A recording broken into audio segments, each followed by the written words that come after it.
There has been a disturbance in the Force. Have you felt it? Is Star Wars The Acolyte the next big Disney Plus flagship show that delivers on everything it promises? Or is it a disappointing dud that falls flat and takes too long to get going? The first reviews are in, my dear friends, and we're going to cover the best ones. The social media embargo has lifted, and reviewers got access to the first 4 episodes. I'm going to go through the creme de la creme of the very best and the very worst. Although, most are somewhere in the middle, and I've got to say, you don't want to miss this one.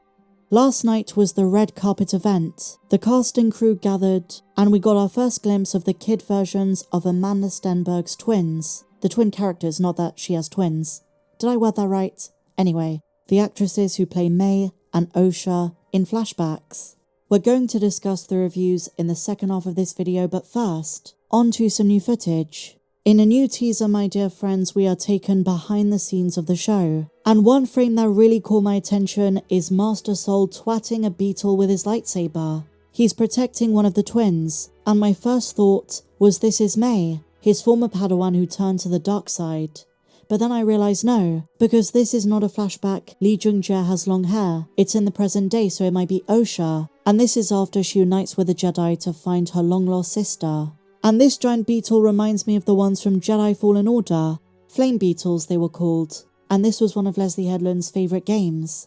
A lot of the footage in the last week or so is rather encouraging. And for a lot of fans, just seeing the Jedi and what they're up to during this time period a century before the Phantom Menace is exciting enough. And take a look at this. We have our first proper look at the Keldor Jedi some think is Plo Koon. I'd love it if it was, but I think it's a different character of the same species. And you know who loves Plo Koon more than any other Jedi? Dave Filoni. And in this video, he does give a very brief bit of feedback. When his voice first comes in, it sounds like he was already talking, so I think there's a lot more of this footage that they're probably going to post in the Disney gallery behind the scenes after the show comes to an end. And also bear in mind, Dave was promoted back in November to Chief Creative Officer, which means a lot of decisions would have been overseen by him and would have gone through him. Decisions maybe pertaining to canon, maybe the overall direction of the plot, and ensuring there is continuity in place. Although let's be real, he's not got an 100% track record of this himself. But it does seem like he had a creative say.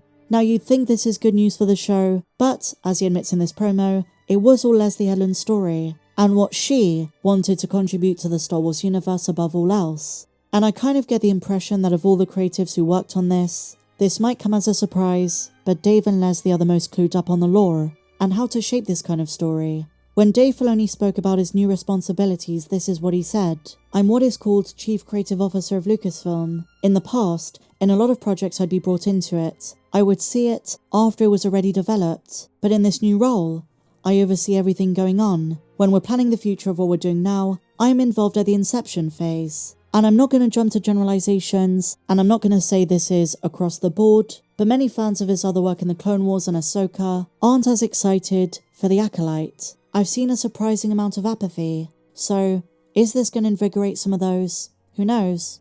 And just to comment on something I noticed, the music. Michael Abels brings the best of his distinctive, iconic horror soundtrack style to it. We really hear it at the end. I mean, just listen to the way the teaser phases out. Really great, and I suppose something brand new in the world of Star Wars composers, because aside from John Williams, Ludwig Göransson and Joseph Shirley brought a space western to Mando and Boba Fett, and the Kiners keep the legacy of the animated shows, even bringing it to live action in Ahsoka. And of course the occasional banger from various other genres like The Who, No Not Them, This Who, and their Fallen Order masterpiece Sugan Isana. Not to mention Illuminati Hotties track Igya Kai for Sabine Wren. But in The Acolyte, Michael is bringing horror to the galaxy far, far away, and that is so invigorating. And so now, my dear friends, we're going to talk about some of the reviews. I've grown to be somewhat cautious of some of these, especially in light of some of the more recent Star Wars live-action projects. In my experience, they don't find the right balance of how most people perceive these shows. I'm not saying they're all like this, but at times there has been some hyperbole. Again, it's all subjective. As you're gonna see, the vast majority only have good things to say, and at worst, it's a mixed bag. And some say it's so good, it reaches the levels of maturity of Andor. But let us now take a look and we're going to begin with a review from Coffee with Kenobi. What a fantastic name. I've seen the first 4 episodes of The Acolyte, and the first episode was slightly underwhelming, but each one gets progressively better, so that is some good news there. They finish by saying, "I'm not sold yet, but I'm hopeful for what comes next." Our next review comes from a contributor at Collider.com, a much more positive one. I've seen 4 episodes of The Acolyte, and thus far it's a very, with the asterisk emphasizing it, big winner. The cast of characters, the heavy emphasis on practical effects, the stunts, how they're exploring what it means to be a Force user, and how the Jedi Order operates. It's all working quite well for me. Lastly, for now, I really dug all 4 episodes, but episode 3 in particular is sensational. It looks spectacular and features loads of high quality craftsmanship, but there's also an especially stirring display of raw human emotion and complexity in that one, something which I think winds up bolstering all the other episodes. So, largely positive, praising the choreography, the fight sequences, Amandla Stenberg's performance, exploration of various factions of the Force, and nothing really spoilery. So moving on, Jorge Rodriguez. All great Star Wars stories begin with some version of a crawl. We're getting one of those again. The Ahsoka show had the red crawl, and this one, some version of a classic crawl. William Devereaux says this: "I recently watched the first 4 episodes of The Acolyte. The High Republic setting offers some nice tie-ins to the books. There's a lot of cool aliens and familiar faces, and the action almost feels inspired by The Matrix." Familiar faces. Are they talking about Master Yoda? Even though the showrunner said, "We're not getting any familiar faces." Maybe they're just alluding to Fenestra Rowe, which we already knew about. Daniel Baptista from the Movie Podcast. Star Wars The Acolyte is filled with mystery and darkness that delves deep into new and diverse depths of the galaxy. I've seen 4 episodes and dig the sinister story it's already setting up. Big potential in this era. Carrie-Anne Moss with a lightsaber doing Force Fu is perfection. And something alluded to which the next reviewer also talks about is how it's a very slow burn.